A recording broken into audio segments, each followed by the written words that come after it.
Here's our new paramedic. It's nice to meet you. I'll be overseeing your training today. Hop in the ambulance, and we'll wait for our first assignment from dispatch. If you ever get lost, check your map. It always shows you where the ambulance is located.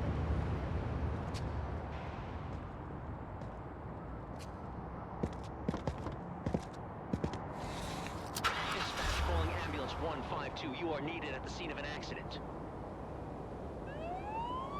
One person collapsed in a parking lot in downtown Pelican and is in need of assistance. Over. 152, roger. Heading out. Okay, we have received our first call out. Don't worry, I will assist you every step of the way. You can check out the full version of the map if you want to see our complete route.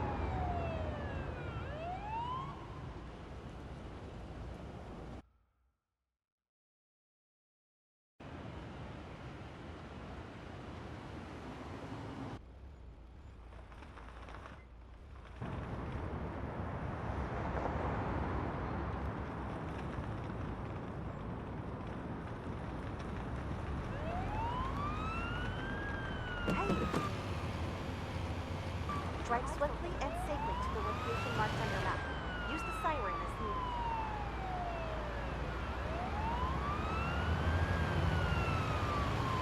Hey, keep your eyes open.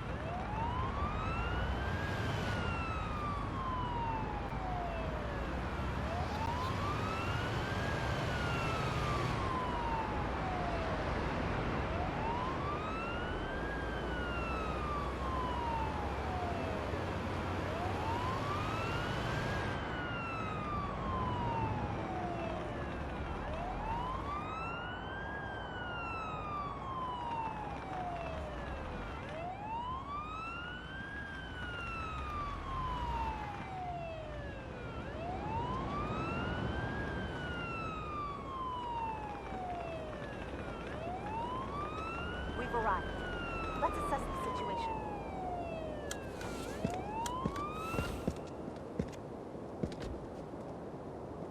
Looks like this is our patient. They appear to be conscious. Before we begin treatment, we should ask the patient a set of relevant questions about their person and medical conditions.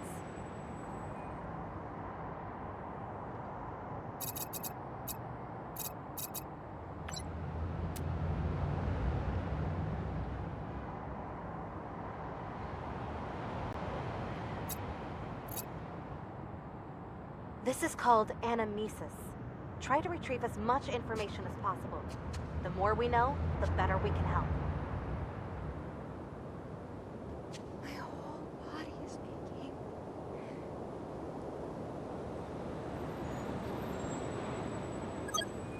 I suddenly heard this ringing noise in my ears and felt dizzy. I sat down and called for help.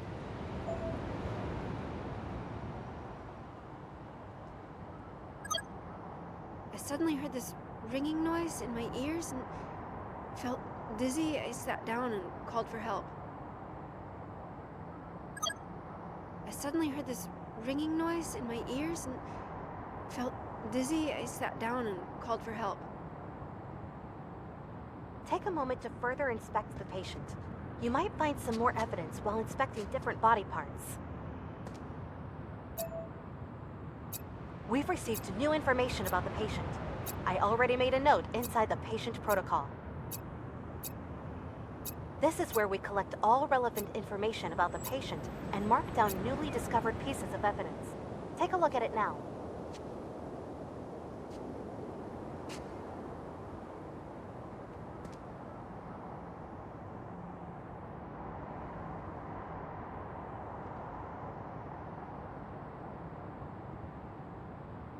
These are the pieces of evidence you have discovered during anamnesis and inspection. For each patient, you will have to make an informed assessment on what could be the underlying cause responsible for the emergency based on the collected evidence. This patient does not appear to be in any immediate danger. Choose a category and an interim diagnosis that fits the evidence. Your interim diagnosis can always be adjusted during treatment. Let's go back to our patient now.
Good.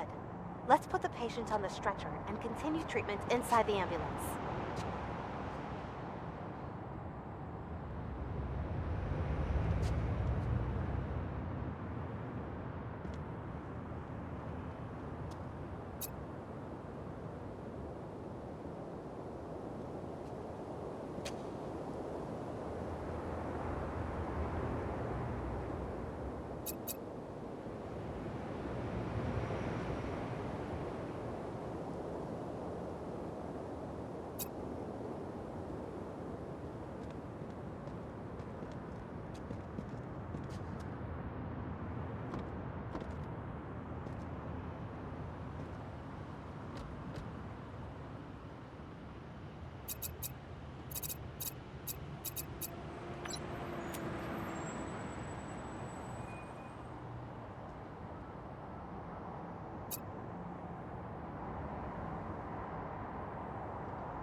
First, we need to assess the patient's vitals in more detail. This can only be done inside the ambulance.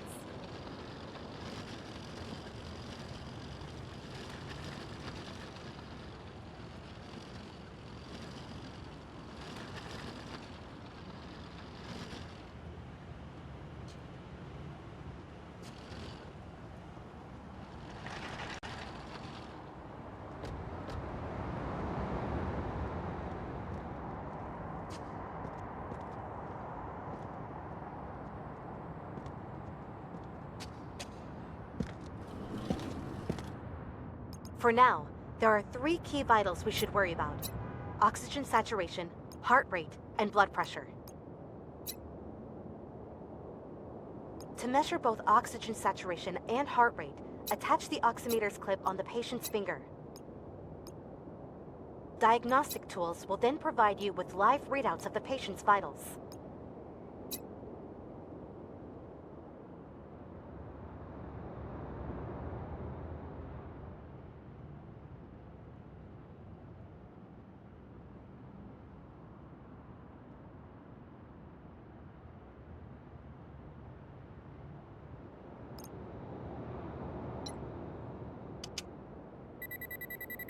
Next up, try attaching the blood pressure cuffs to the patient's upper arm. It will provide you with information about the patient's blood pressure.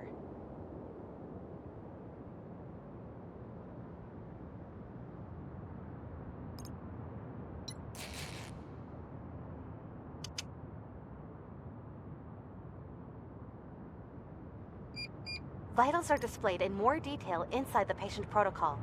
Feel free to take a look.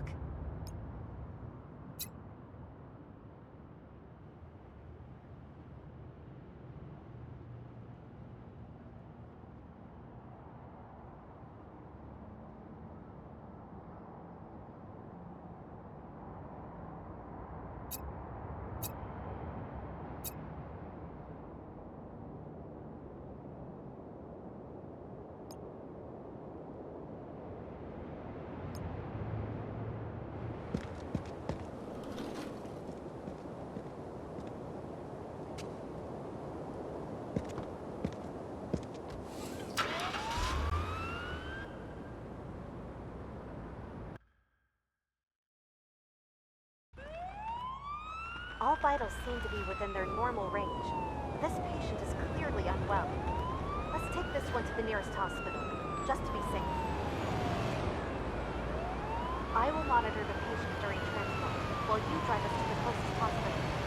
She seems to be stable, so no need to rush.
Strike more carefully. Think of our patient.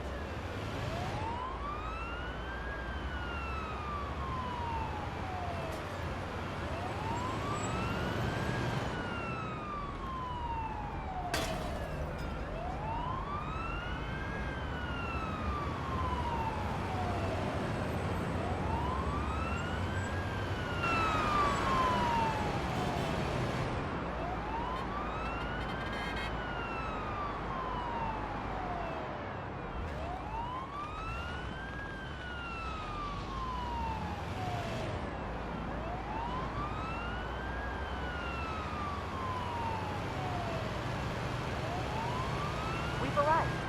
Let's unload the patient and transfer their care to the hospital staff. They will take care of the patient from this point on.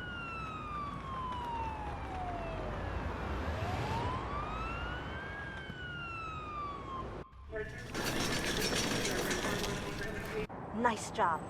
This concludes our first call out together. If you need a reminder on anything, you can always check your handbook. All relevant information can be found there.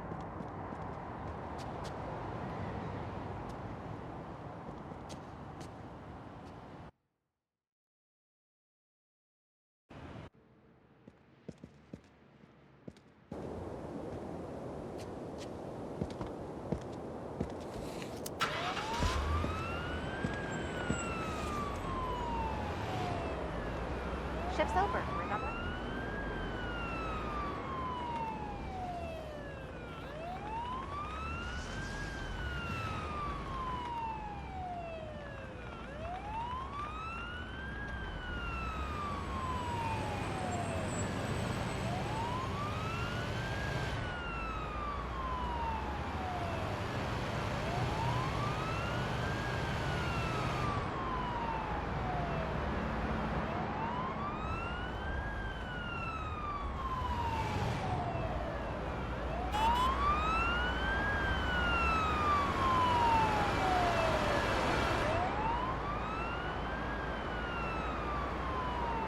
Shift's done. On beat. My bed's calling louder than dispatch. Let's return to HQ.